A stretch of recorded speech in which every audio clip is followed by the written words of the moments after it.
kayo, kaya kanina ko pa kayo inaabangan. Halip po kayo, tuloy po kayo. Dito po. Tuloy po.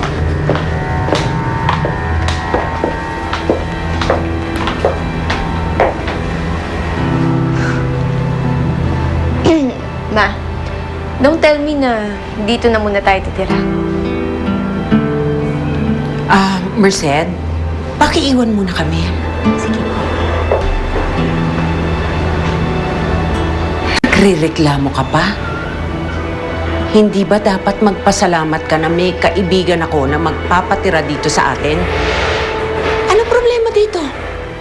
Mabuti nga na nandito tayo dahil walang makakahanap na dito tayo pumunta sa bahay na ito.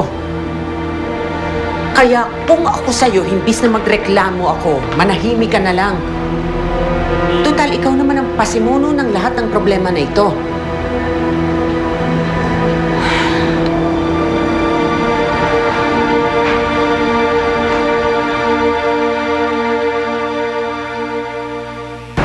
Do you realize kung saan tayo pupunta na dalawa? Isa sa mga araw na ito, madadagdagan ng kasong kinaharap mo. Nakadamay ako. Gusto kong pagtuunan ng pansin ngayon yung paghahanap kay Vivian at kay Nico. Alam mo, hindi naman namin alam na umalis pala si na Vivian. Alam mo, kung di mo pa sinabi, hindi nga namin alam eh. Para Dubai News, kababa na tayong warrant of arrest para sa ex mo at sa mama niya. Ngayon mo sabihin sa akin na may konsiderasyon ng asawa mo sa'yo. Ngayon ko na napatunayan na hindi mo nga ako totoo mahal, Arthur.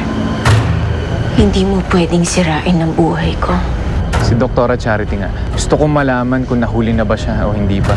Attorney, may warrant of arrest para sa aming mag-ina.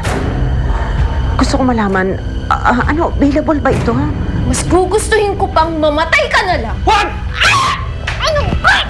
Tawan mo ko, Arthur!